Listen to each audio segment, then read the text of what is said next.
Video को शुरू करने से पहले चैनल को सब्सक्राइब और बेल आइकन पर घंटा दबा दीजिए, जिससे कि हमारी सबसे पहले वीडियो आपके पास आए और आप सबसे पहले इस वीडियो को देखें। उससे पहले हमें उसके बेसिक के बारे में जान लेना आवश्यक है, तो हम उसके बेसिक के बारे में आपको बताएंगे। वो पहला है वृत्त की परिधि क्या होती है। वृत्त की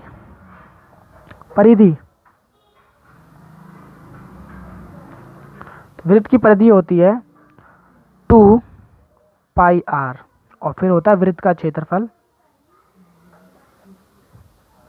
क्षेत्रफल इक्वल टू होता है पाई आर स्क्वायर। ठीक है। और तीसरा बेसिक है वृत्त का त्रिज्याखंड का क्षेत्रफल। वृत्त के त्रिज्याखंड का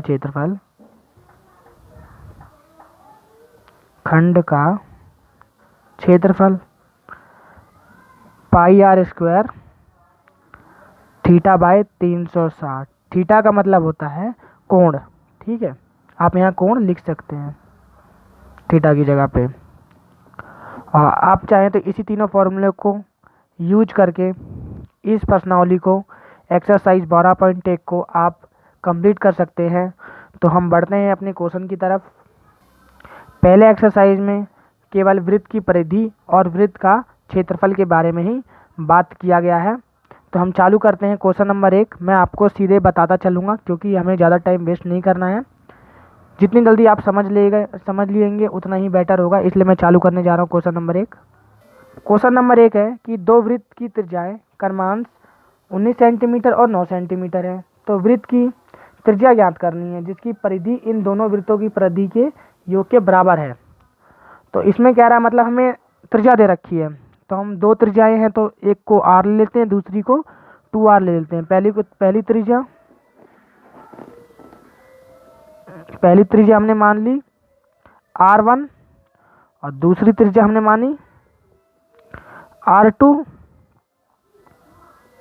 तो r2 पहले r1 ले लिया हमने 19 ले लिया, और r2 कितना दे रखा है, r2 दे रखा है 9, जैसा कि आप अपनी किताब में देख सकते हैं 9 सेंटीमीटर और 19 सेंटीमीटर। तो बोल रहा है जो इन दोनों से मिलकर एक बड़ा वृत्त बनता है तो उसका हमें क्षेत्रफल बताना है। तो हम करेंगे पहले वृत्त की परिधि। पहले वृत्त की परिधि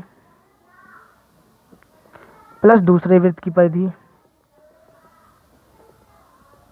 वृत्त की परिधि बना क्या रही है, नया वृत्त की परिधि की बना रही है।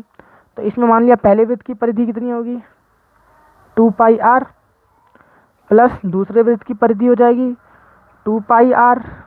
ये हो जाएगा r1, ये r2। तो इन दोनों में क्या कॉमन है, जैसे कि कॉमन ले लेते हैं 2 पाई कॉमन हो जाएगा। इसमें बचा r1 की वैल्यू कितनी है 19 और r2 की वैल्यू है 9। बराबर हमें क्या दे रहा है, नए वृत्त की परिधि। तो 2 पाई आर हमें दे रहा है, ये 2 पाई आर दे रहा है। तो 2 पाई इक्वल टू 28 बराबर है नए वृत्त की परिधि के। आप देख रहे हैं कि दोनों में 2 पाई कॉमन है, 2 पाई से 2 पाई कट जाएगा, 28 इक्वल टू आर। तो आर की वैल्यू कितनी आ गई हमारी, आर की वैल्यू 28 आ गई नए वृत्त की। तो नए वृत्त का क्षेत्रफल हो जाएगा नए वृत्त की परिधि इक्वल टू 2 पाई आर। तो नए वृत्त की परिधि हो जाएगी 2 गुने 22/7 गुने आर की वैल्यू अब जैसे देख रहे हैं 28 है, 7 एकम 7 चौक 28। तो हम इसको 2 को 22 से करेंगे तो 44, और 44 गुना 7 करेंगे तो 176 सेंटीमीटर स्क्वायर। या तो आप इसे यहाँ रफ में कर सकते हैं, जैसे कि 2 गुने 22 इक्वल टू 44, 2 गुने 22 इक्वल टू 44। 44 को अब हम करेंगे 4 से, 4 चौक 16 का 6 हासिल लग गया 1, 4 चौक 16 और 1 17, तो 176 सेंटीमीटर स्क्वायर। तो पहला क्वेश्चन हो गया बढ़ते हैं अपने नेक्स्ट क्वेश्चन की तरफ। आप देख रहे हैं कि क्वेश्चन नंबर 2 को दो वृत्त की त्रिज्याएं दे रखी हैं 6 सेंटीमीटर और 8 सेंटीमीटर। उस वृत्त की त्रिज्या ज्ञात करनी है जिसके क्षेत्रफल इन दोनों वृत्तों के क्षेत्रफल के योग के बराबर है। तो मतलब क्या कह रहा है कि इसमें जैसे आपने पहला क्वेश्चन किया था वैसे ही है, पर उसमें आपने परिधि निकाली थी, इसमें आपको क्षेत्रफल निकालना है। तो इसमें बोल रखा है पहले वृत्त की त्रिज्या दे रखी है, पहले वृत्त की त्रिज्या इक्वल टू 8 सेंटीमीटर और दूसरे वृत्त की त्रिज्या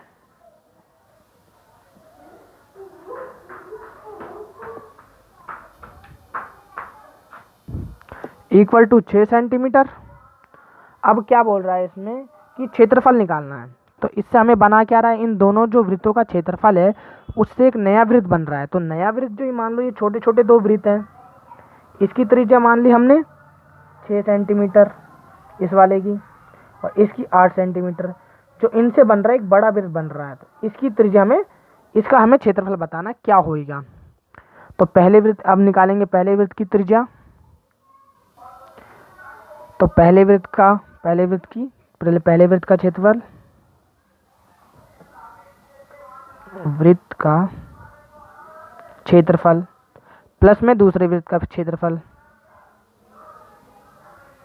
वृत्त का क्षेत्रफल बना क्या रहा है, नए वृत्त का क्षेत्रफल ठीक है। तो पहले वृत्त का क्षेत्रफल क्या हो जाएगा, R1 और R2 इसे भी मान लेते हैं हम। R1 पहले वृत्त का क्षेत्रफल हो जाएगा, मैंने जैसे आपको बता रखा है क्षेत्रफल निकालने का फॉर्मूला क्या होता है, पाई R स्क्वायर, और दूसरे का क्या होगा फिर, इसमें भी यही होगा पाई R स्क्वायर। तो ये R1 और R2, तो ये R2 हो गया, ये R1 हो गया। तो इन दोनों में क्या कॉमन है देख रहे हो, जैसे कि R की वैल्यू दोनों की अलग अलग है बट पाई दोनों में कॉमन है। पाई R1 की वैल्यू हमारी मान लो 8 है, तो 8 का स्क्वायर प्लस 6 का स्क्वायर बराबर है नए वृत्त के क्षेत्रफल के, मतलब पाई R स्क्वायर के। तो इन दोनों में क्या कॉमन हो जाएगा, तो पाई ब्रैकेट में इससे करेंगे तो 8 का स्क्वायर करेंगे तो 64 प्लस 6 का स्क्वायर करेंगे तो 36, ठीक है। तो ये हो जाएगा पाई ब्रैकेट में 100 इक्वल टू नए वृत्त का क्षेत्रफल के। अब देख रहे हैं कि दोनों में पाई कॉमन है, पाई से पाई कट जाएगा, तो 100 इक्वल टू R स्क्वायर। जब किसी चीज़ के ऊपर स्क्वायर चढ़ा होता है, जब उसमें R की वैल्यू जब हम निकालेंगे तो ये अंडर रूट हो जाएगा। R इक्वल टू क्या हो जाएगा, 100 अंडर रूट हो जाएगा। तो 100 का जब अंडर रूट हो गया तो 100 का स्क्वायर क्या होता है 10। R की वैल्यू कितनी आ जाएगी फिर इसमें, R की वैल्यू 10 आ जाएगी। तो अब इसमें, तो जैसा कि इसमें R की वैल्यू 10 आ चुकी है, तो हमें जैसे कि हम चाहें तो अब नए वृत्त की त्रिज्या बोले तो क्षेत्रफल निकालने को जैसे बोल देता है, तो हम नए वृत्त का क्षेत्रफल भी आपको निकाल के दिखा सकते हैं। बट इस क्वेश्चन में यहीं तक है, मैं आपको एक्स्ट्रा में बता रहा हूँ। नए वृत्त का क्षेत्रफल इक्वल टू होगा, तो नए वृत्त का क्षेत्रफल क्या हो जाएगा, तो जैसे कि क्षेत्रफल निकालने का फॉर्मूला तो वही होता है पाई R स्क्वायर। तो हमें जैसे कि त्रिज्या इसमें हमें अलग से मिली है, त्रिज्या की वैल्यू हमें 10 मिल गई है, पाई की वैल्यू कितनी हो जाएगी हमारी, पाई और R का स्क्वायर।